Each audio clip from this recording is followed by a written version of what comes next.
And Travis also asked, is it difficult to move bones into the proper position?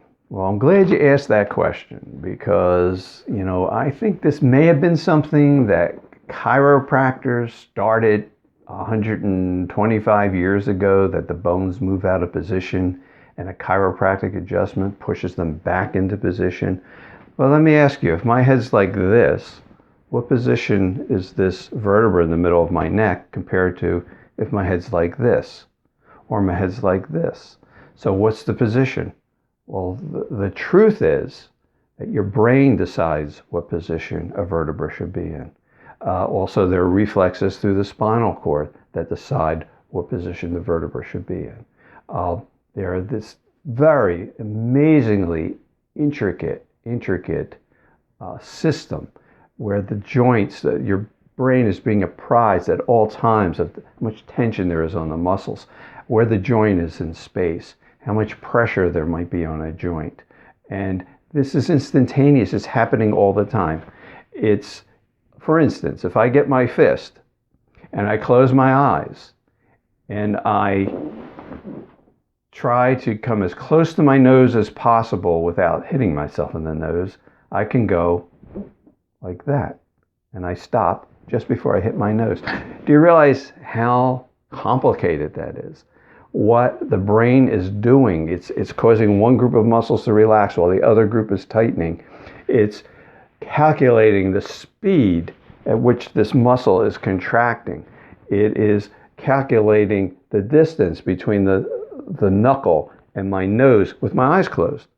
So this is all happening within the system of proprioception, is what we call it. And if you tried to think that through, it would be impossible. So where does the bone actually belong? And what is it that the chiropractor does with the adjustment? Well, like I said, the bone belongs wherever the brain decides it belongs at any given moment in time. So what we do is we find what are called fixations, motion unit fixations. A motion unit is two vertebrae, the disc in between them, all the ligaments and muscles that you don't see on here that connect it all together and move it. The nerve that comes out from between it, you can consider that part of the motion unit, because there are branches of this nerve that goes to all these muscles that sends these signals back and forth to the brain. So here's the motion unit. Now it can get stuck, doesn't move. Now how can that happen? It happens, say a car accident would be the most gross example of it. The joint gets jammed, it goes too far and it gets jammed. Or you have a job at a computer and you're sitting like this all day, and that puts pressure on there. Eventually what happens is that these little tiny muscles, and they're muscles that are very small, they just go from here to here. They go from here to here, from here to here. And they're mostly there for stability of the joint. They're not there so much to move the joint, except possibly just to make some little fine tuning as you're moving through space, as your balance changes, etc. They'll help with that. They tighten up, and then the ligaments that are below them, they actually shrink. So now you're not having normal motion in here. And so what happens, you might not even know that. A lot of times you don't know it because it hasn't crossed the threshold of the nociceptor. And the nociceptor is the nerve ending that sends a signal that eventually goes to your brain, and eventually your brain decides that, ouch, that's painful.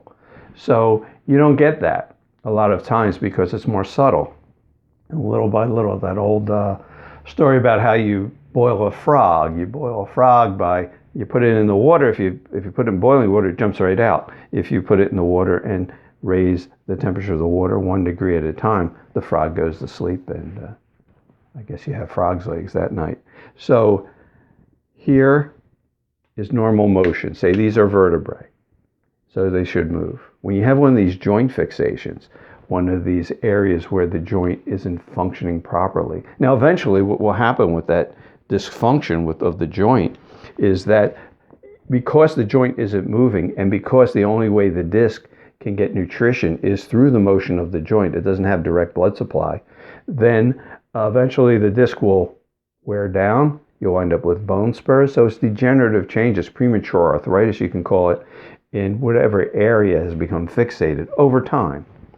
And it can also happen to the area of compensation. So let me explain what that is. So this is normal movement. This is joint fixation. Now the spine moves, but it doesn't move normally. So you might actually have normal range of motion, but part of it is because part of it's overstretching, but part of it's not moving. So what chiropractors do is very simple. We find these areas that aren't functioning.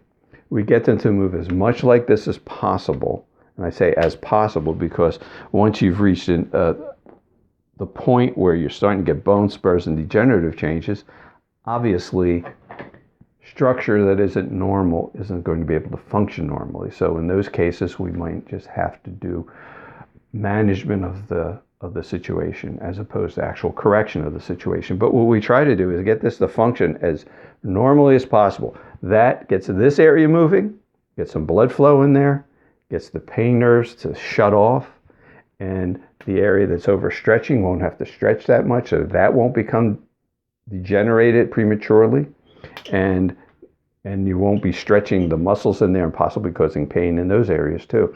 So what we do as chiropractors is we find these problems, what we call joint fixations or motion unit fixations, and get them to move normally. And then your body puts the bone wherever it needs to be. I remember one of my instructors says something that stuck with me for over 40 years was that the chiropractor manipulates the spine. The patient's body adjusts it.